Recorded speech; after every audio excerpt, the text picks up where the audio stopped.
My name is Sandy Moreno. I was born in North Dakota in 1956. Yeah, I know, before y'all were born. I grew up with 2 sisters and 1 younger brother. My mother was the oldest daughter of 11 kids. She had a really German background, meaning she put a roof over our head, food in our mouths, but we pretty much had to fend for ourselves. We grew up with no technology. Surprise, surprise, the computer wasn't invented. So we depended on outdoor activities. We always had to find things to do to keep us busy, like ice skating or swimming. I ran track, played basketball for Mandan High School, even though I was bad at basketball. I mean, really bad. Life was simple in a small town. If you pulled any stupid stunts, sooner or later the whole town would know about it, because 9 times out of 10, the cops would bring you home and your parents would have to deal with it. There was 1 high school in my town, and our graduating class was 300. And that was for the whole town, 1 high school. My mom really pushed high school, so we had to finish at whatever cost. But after high school, my mom didn't care what we did as long as we moved out of the house. I had a stable life as a child, which helped me when I came into the real world because I felt more secure in who I was. I didn't have a lot of things coming at me in negative sense. Pretty much a lot of positive impact. I ended up at college, Minot University, and it was located right down the street from the Air Force Base. College life was new, different, and fun. I did the schooling, I went to some parties, but parties were not my thing. It was during college that I volunteered with the Red Cross to help flood victims because they had a big major flood during one year and we had to go out and help the victims. And I realized I really liked helping people. After college, I ended up going to the military from 75 to 78, just missing the Vietnam War. Well, thank God for small miracles. In 1991, I was a medical technician in the Air Force Base.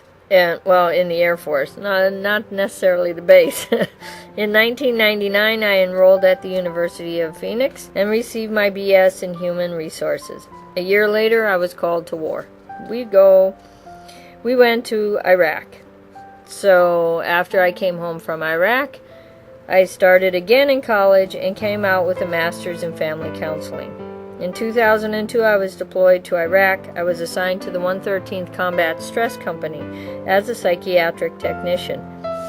Basically, we went all over the country of Iraq in teams to help people in tragedies, calm them down, try to normalize the situation so they didn't blame each other or themselves for what happened. We would ask the people that were part of the specific incident to put everything on the table and to help them understand the problem, the issues, and their feelings, to help them understand that their feelings were very normal considering the abnormal situation. This helped them move forward instead of having their thoughts stuck on the incident.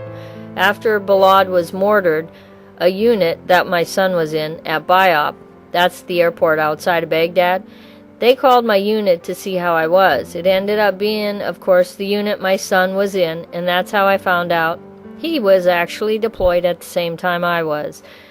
When you go into the military, it's like a different world. There's a bond you have with other soldiers that can't really be explained. When you leave home and your support system, you learn to lean on the soldiers who are going through the same things you are. So you take down some of the walls. You get to know each other. My company was the first combat stress company to go to war as far as a reserve unit. Everything was new and all we had to do was go on the standard operating procedures. Well, in peacetime it doesn't work the same as war, so everything had to be adapted a little bit to fit where we were as far as Iraq. I didn't see anybody die or get injured. I guess I was very lucky. I couldn't trust anybody, though, because sometimes the Iraqis who were working for us would call in mortar attacks when they went home. For me, I'm a more positive person than a negative person. What I think most people fail to understand is that you just don't live in fear one day. You live in fear 365 days when you're in Iraq. from the time you get up till the time you go to bed. That's the horrible part. That and the porta potties. I didn't get rewarded for my job per se, but that's okay because the reward was actually working with the soldiers. Some people in my unit received coins from individuals as a thank you for helping save their lives. That was the most impressive way to get a coin. I think my defining moment was that I really liked what I was doing over there. I finally figured out what I wanted to do for the rest of my life in terms of a job. That's to counsel vets.